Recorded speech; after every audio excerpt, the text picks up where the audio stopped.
Good morning, dear students. A warm welcome to all of you for our today's digital session for the subject Science and Technology Section A.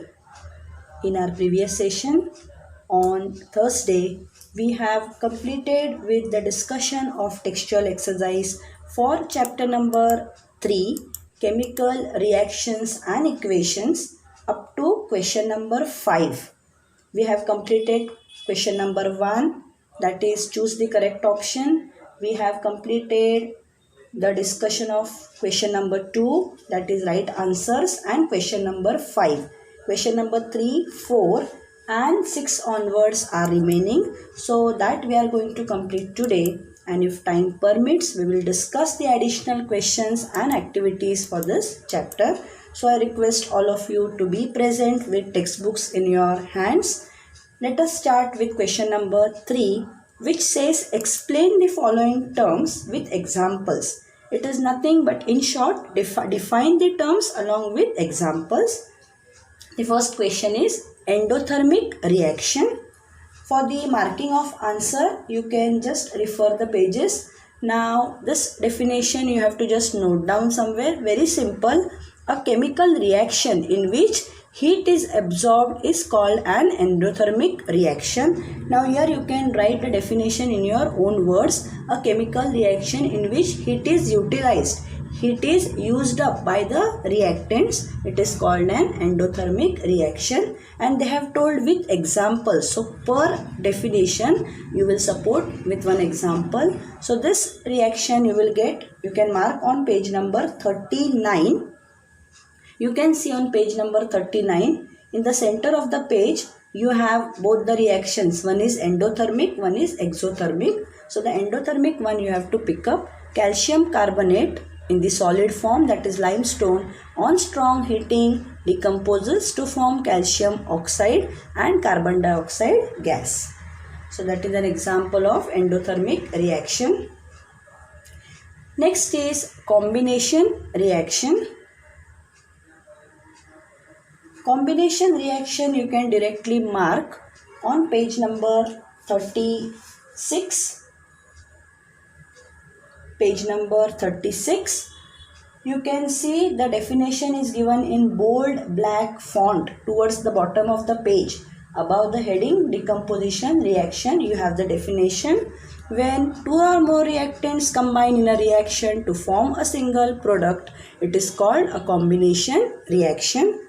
Example, you can see on that same page you have activity number 1, activity number 2 and activity number 3. Either of that activities you can take as an example. I have taken the second one. Magnesium ribbon combines with oxygen from the air on burning and forms a white powder of magnesium oxide. Provide it with the reaction. This is reaction number 13, 13 on page number 36. Below the reaction you can see, in this reaction, magnesium oxide is formed as a single product by the combination of magnesium and oxygen. Now in the textbook it is given as an activity. So they have told us hold a magnesium strip in a pair of tongues, and also no need of writing in such a way. In short, your example should be what combines with what, giving what, and then what is formed by the combination of which two reactants and your reaction. So here we complete with question number 3b. Now we move to the next one, question number 3c, balanced equation. Balanced equation. The definition for balanced equation is in your textbook on page number 34, the very first paragraph. Page number 34, the very first paragraph, fifth word you can see, the number of atoms. Start marking. The number of atoms of the elements in the reactants is same as the number of atoms of those elements in the products. Such an equation is called a balanced equation. Then in your textbook, so many equations you are having which are balanced. Anyone you can pick up. I have picked up this example from decomposition reaction. In your textbook, it is equation number 16. On page number 37, any equation you can take and in this equation I have mentioned in the above equation the number of atoms of the elements calcium, carbon and oxygen, that is Ca, C and O on both the sides are same, and hence it is a balanced equation. Any equation I have told you, you can take, and whatever elements are included in that you can show that they are number of atoms are balanced, they are same on both the sides. The last question to end up question number 3 is 3D, displacement reaction. Displacement reaction definition is given in the textbook on page number 38. I hope all of you are marking carefully. Page number 38, two bold black color definitions are there. You have to refer the the first one. On the top, you have the definition in bold black color. The reaction in which the place of the ion of a less reactive element in a compound is taken by another more reactive element by the formation of its own ions is called displacement reaction. And this equation is given, see, near the heading use your brain power. On the same page, you have both the reactions. Any one reaction you can pick up. The first one I have picked up and I have completed. They have given here a blank in the textbook. You can just complete and write this as an example. So here we complete with the discussion of question number 3. Now we move to the next question, that is question number 4. Give scientific reasons for. First one, when the gas formed on heating limestone is passed through freshly prepared lime water, the lime water turns milky. When the gas formed on heating limestone is passed through freshly prepared lime water turns milky. Here you have to consider the example from decomposition reaction. So all of you just refer page number 37. You will not get the points as I have written in the textbook. For reference, I am giving you the decomposition reaction. So point number 1 here should be that limestone or CaCO3 on heating undergoes thermal decomposition, and what it forms? It forms calcium oxide and carbon dioxide gas, and immediately you should write this reaction, which is reaction number 16 on page number 37. This part you have to write, you will not get it in the textbook. It is given in the big paragraph form, you have to shorten it. So limestone, or because they have told when the gas formed on heating limestone. So what happens on heating limestone? Which gas is formed? That should be shown as your first point. So limestone on heating, it undergoes what? Thermal decomposition. If you don't write thermal, only you write decomposition also, it is okay. And forms that you have to give the names of both the products. Then you have to support the statement with a reaction. Now you can see in this reaction carbon dioxide gas is formed, and the unique property of carbon dioxide is it turns freshly prepared lime water milky. So immediately you will write as the second point, carbon dioxide gas which is formed in the above reaction when passed through freshly prepared lime water, it is given in the question, or calcium hydroxide. Lime water means what? Calcium hydroxide. It turns milky due to the formation of white precipitate of calcium carbonate which is insoluble in water. So that formation of precipitate is nothing but the precipitate of calcium carbonate, and this carbon dioxide gas which is released, it turns lime water milky, and immediately the statement you will support with reaction. CaOH twice, that is calcium hydroxide, when treated with this carbon dioxide gas, it forms the precipitate of CaCO3 plus water. So in this way you have to answer the give reasons. Now you can ask me, teacher, the writing of the reaction is compulsory. See, if you don't write the reaction, then also you will get full marks. But if you want to make your paper more, you can say perfect or more qualitative, then everywhere in the reasons you have to provide your scientific reasoning with reactions or examples for section A, or in section B with examples or small diagrams. So in science, your reasoning should always be supported with some, you can say, theme, with some reaction, with some examples. So it is not compulsory, but you have to write it. Now we go to the next give reason, that is question number 4B. It takes time for pieces of Shahabat tile to disappear in HCl, but its powder disappears rapidly. Here you have to apply the factors which we have studied, the factors which affect the rate of a chemical reaction. The second factor, that is the size of the particles of the reactants. I had taken a good example of sugar while explanation of this topic, that if you take 2 glasses and in 2 glasses you take the same amount of water, in the first glass you add granular sugar, in the other glass you add powdered sugar, and when you stir you will see powdered sugar will disappear quickly as compared to the granular form. So here also the same topic, it takes time for the pieces of Shahabat tile to disappear in HCl. You know that when HCl is added to the Shahabat tile and powder in 2 different test tubes, both are of the same weight, then the powder will disappear rapidly, because here the rate of the reaction, it depends upon the size of the reacting particles. So first point should be, what happens when HCl is added to Shahabat pieces and its powder, which are equal in weight. Effervescence of carbon dioxide gas is formed, which is slow with Shahabat pieces while fast with its powder. So that should be your first point.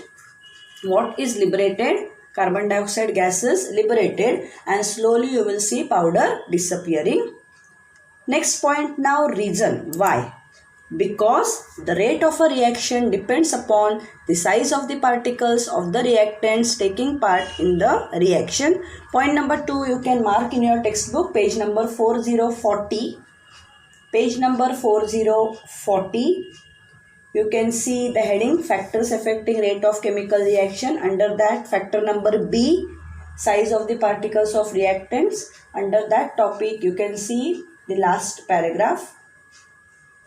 There you can see last paragraph, first line. In between you can see this words, the rate of the reaction depends upon the size of the particles of the reactants taking part in the reaction.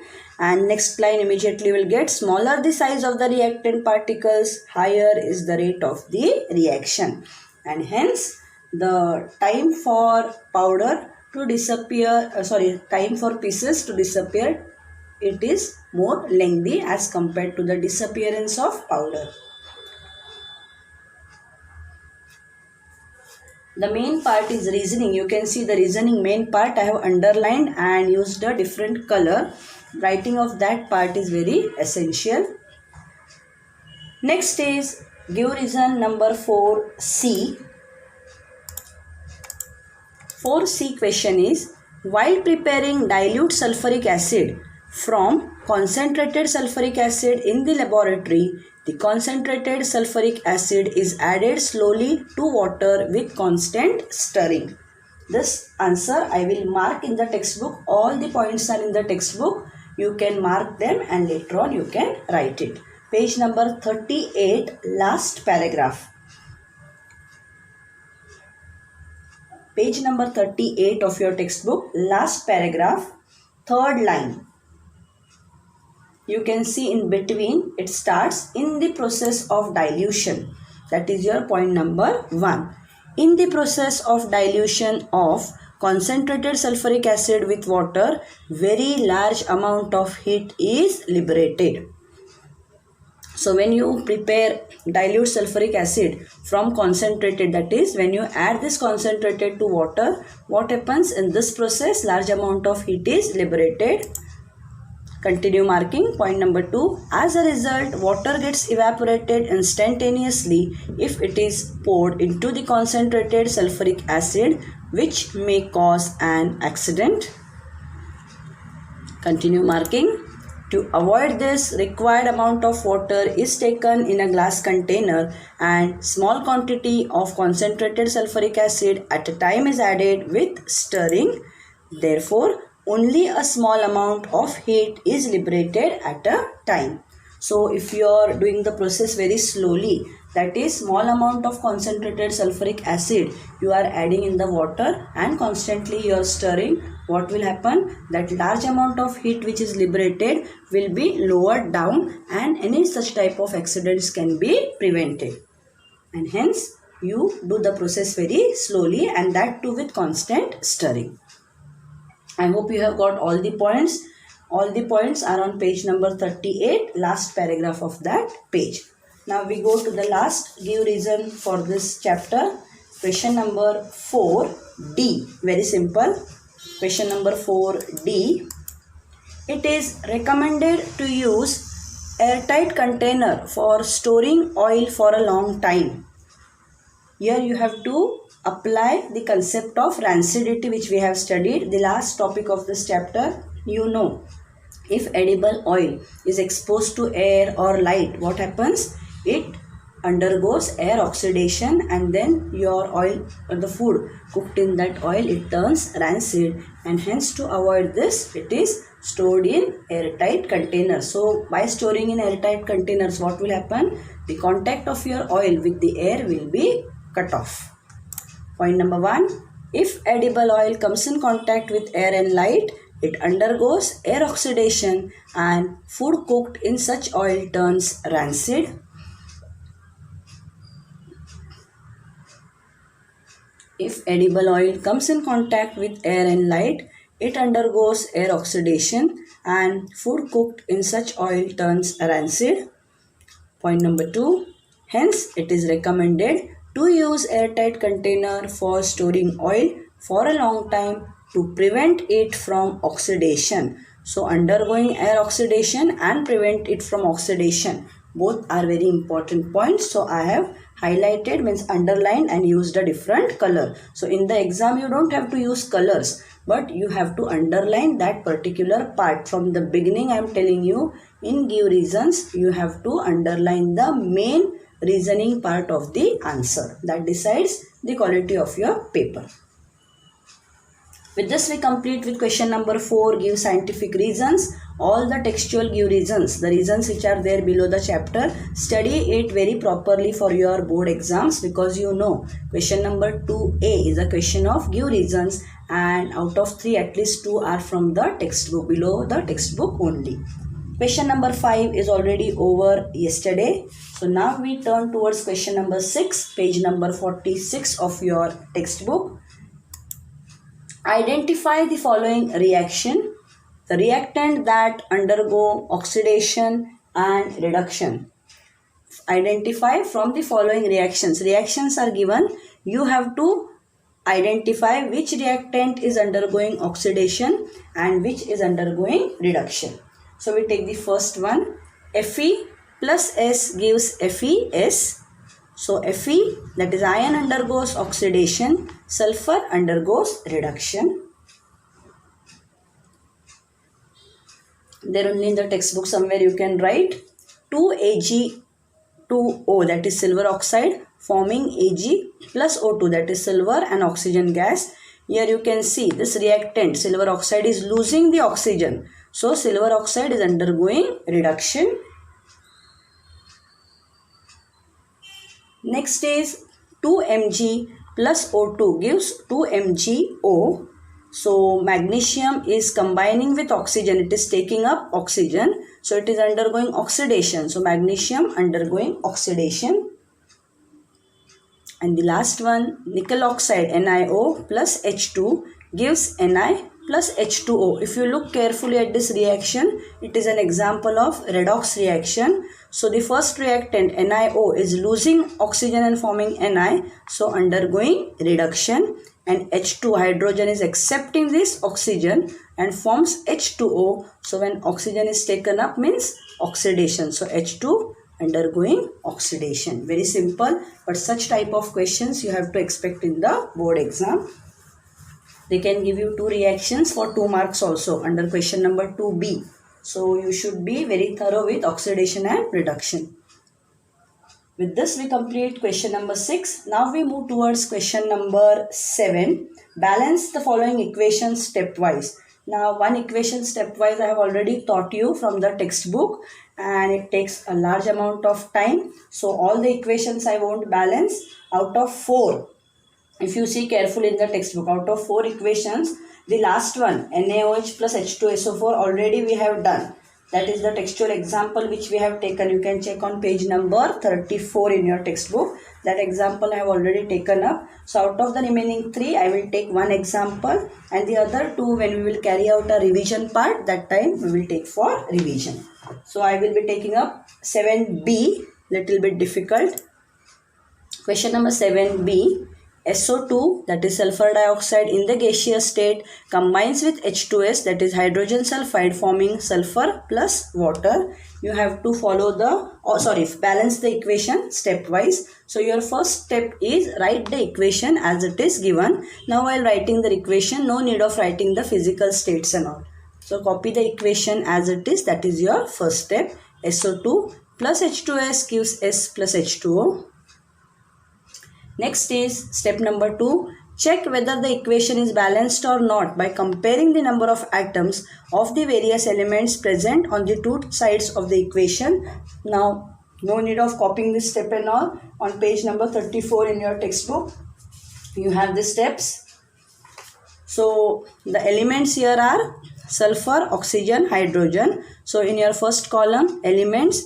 Then number of atoms in the reactants, number of atoms in the products, that is on the right hand side. How many sulfur are there? 1 and 2. So 2 in the reactants. How many oxygen? 2. Hydrogen? 2. Let us see the product side. Sulfur is only 1. So you will write 1. Oxygen is also 1. And hydrogen is 2. Now you know that you have to balance sulfur and oxygen. So always while balancing, we start with either oxygen or hydrogen. So we will balance oxygen atoms. Now number of oxygen atoms in the reactants, in the products, initially and then to balance. Initially if you see in SO2, there are 2 oxygen atoms, and here in H2O there is only 1. So here you have to bring about the balancing. So in the reactants, in SO2, 2, in the products 1, 2 you will keep as it is, 1 multiply by 2. So immediately for H2O you are going to put a 2. So after you put 2 over here, now you are going to check whether the equation is balanced or not. Again you have to make the columns, elements, reactants on the left hand side, products on the right hand side, and that elements number of atoms, SOH. Now sulfur here is 2. Here sulfur is only 1, oxygen is 2, oxygen is 2, so oxygen is balanced, but hydrogen here is 2 and here it has become 4 now. In the previous case if you see, hydrogen was balanced, which has now changed now. So we will start with the balancing of hydrogen atoms. To balance hydrogen atoms, number of hydrogen atoms in the reactants, in the products. Initially in the reactants it is 2, but in the products it is 4. So you have to carry out the balancing in the reactant side. So for H2S, if you are applying 2, here you are going to put 2. Now the next step is, automatically we will see oxygen is 2, here oxygen is 2, hydrogen is 2 to the 4, 2 to the 4, the remaining is sulfur. 2 sulfur plus 1 3, whereas here it is only 1 sulfur. So if you apply 3 for sulfur, your equation is balanced. If you want, you can show again the step. Check whether the number of atoms are balanced, prepare the table, then you carry out the balancing of sulfur anyway. I hope you have followed the stepwise balancing of equation. Don't consider this topic very important. Just go through as it is a part of your syllabus. Now we move to the next question, very easy. Question number 8. Identify the endothermic and exothermic reaction.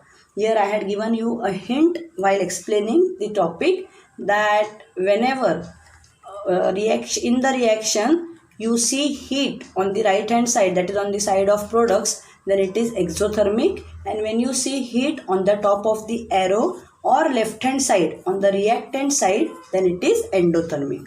So let us take up the first example. HCl plus NaOH gives NaCl plus H2O plus heat. Now heat is on the side of products, so exothermic reaction. 2KClO3, that is potassium chloride, decomposing, forming KCl plus O2. Here you can see on the top of the arrow, means heat is used for the decomposition, so endothermic. CaO plus H2O, giving CaOH twice plus heat. Heat is on the side of product, so exothermic. Whereas fourth case you can see heating on the top of the arrow, so endothermic reaction. Very, very important. Any one reaction they can give to you in the MCQ also, and they will ask you to identify whether it is exothermic, endothermic, double decomposition, double displacement. So you should be known to all the types of reactions. Now the last textual question, match the columns in the following table: reactants, products and the type of reaction. The first is barium chloride combines with zinc sulfate. Now you can see on the right hand side, in the product side, one equation you have got barium sulfate with a precipitate plus zinc chloride, and if it is a precipitate then the answer is double displacement. Mark accordingly in your textbook. 2AgCl, now here it is decomposition because one reactant forming two products, 2Ag plus Cl2, so decomposition. Third one, CuSO4 in the aqueous state combines with iron in the solid state. Now iron is taking up this position, so change of ions, so displacement. And last one, H2O plus CO2, so both are combining and forming H2CO3, so answer is combination. I hope all the textual answers are followed by you. Now let us move towards the discussion of additional questions for this chapter. Question number 1. Define the following terms with one example. Now in question number 3, if you see on page number 45, question number 3, there endothermic, combination, balanced and displacement was taken up. Exothermic and double displacement is remaining, so that I have taken in additional questions. So you can jot down the questions in your notebook. Define the following terms with one example. Exothermic reaction. A chemical reaction in which heat is liberated or given out is termed as an exothermic reaction. Here in question number 3a, we had seen endothermic, where heat is absorbed or taken up. And this equation you will get on page number 39. Page number 39, where you have marked the reaction for endothermic. Below that only, in the center of the page, you will have this example for exothermic. Apart from this, any other example which is exothermic, you can mention over here. The last definition is double displacement reaction. Mark the answer on page number 38. Page number 38, towards the center of the page, you can see in bold black font the reaction in which the ions in the reactants are exchanged to form a precipitate are called double displacement reactions. Any reaction in support where a precipitate is formed, you can write. Here I have taken up an example of sodium sulfate combining with barium chloride, forming a precipitate of barium sulfate with the liberation of NaCl, that is sodium chloride. Next is a very important activity. Same page, page number 38, under the heading double displacement reaction. See, below the definition you have the activity, very, very important. I have told you for the board exam. Add potassium chromate K2CrO4 into a solution of barium sulfate. Now here questions I have little bit shifted. There in the textbook, first question is what was the color of the precipitate form. So instead of that, I have taken write down the balanced equation for this reaction. So equation, a balanced one, you will write barium sulfate combining with potassium chromate, forming barium chromate plus K2SO4. Here you have to show an arrow in the downward direction. So that will indicate formation of a precipitate.